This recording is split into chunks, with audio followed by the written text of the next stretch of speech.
मु धनुर्जय पूजारी जिला अमरनाथ विकास परिषद सभापति।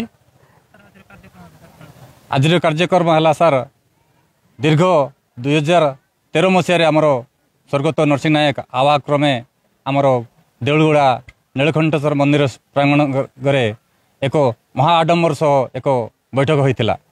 तो ये आमर अमरनाथ संघर आवाहक थे तांके एक वार्ता देते जे आज दिन ठारू अमरनाथ्य मानकर एकत्रित होगापाई तो शिक्षा क्षेत्र हो गमनागमन क्षेत्र हो चाष क्षेत्र हो सबू क्षेत्र नहीं करी गोटे तांके आह्वान करते जे कौन सी आमर अमरनाथ्य भाई अभिभक्त कोरापुट अच्छा तो एकत्रित ही आम समाज को संगठन करी बड़ मजबूत चलैवाई तांके आह्वान देते।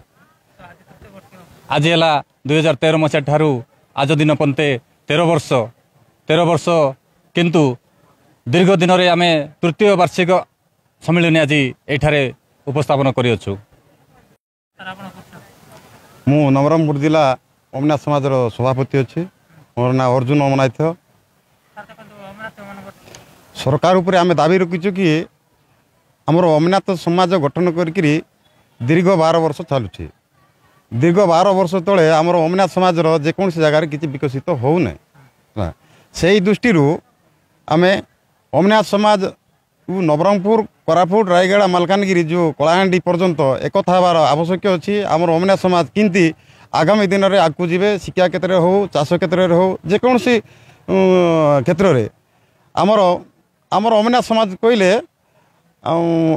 केवल वर्तमान नवरंगपुर कोरापुट भितर नवरंगपुर कोरापुट भितर एका अधिकांश अमरनाथ अच्छु अलगा अलगा केबिकी जिले में अति आमर आदिवासी अन्य समाज अति मात्र अमरनाथ समाजटा आम नवरंगपुर कोरापुट हिं अच्छु सीटाई आमर अभ्युत कोरापुट जिलार अमरनाथर जेकोसी अमरनाथ समाज जेकोसी महाभवनी को जेकोसी जगार दुर्व्यवहार कराए ताले आम अभ्युत कोरापुट जिला और नवरंगपुर कलाहांडी छत्तीसगढ़ प्रत्येक अमरनाथ समाज जाकर आम धारण देव।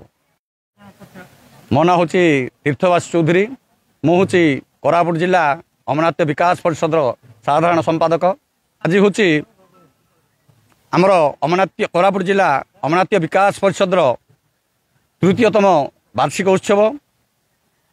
विगत 3 वर्ष तले आमर संघटा यही जगार आम शुभ उद्घाटन करूँ। आज तार तृतीय वर्ष पूर्ति अवसर पालन करुचु। आज विशेष कार्यक्रम है आमर निमंत्रित नवरंगपुर जिला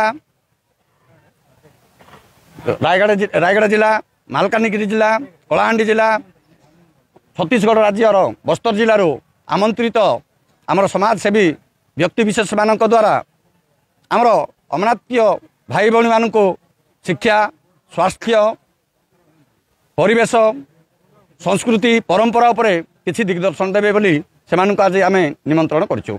तार सहित आमर कोरापुट जिला अमरनाथ विकास परिषद तरफ आम आम अंचलर भाई भौणी मानकर आरोग्य निमंते रक्तदान शिविर व्यवस्था करूँ।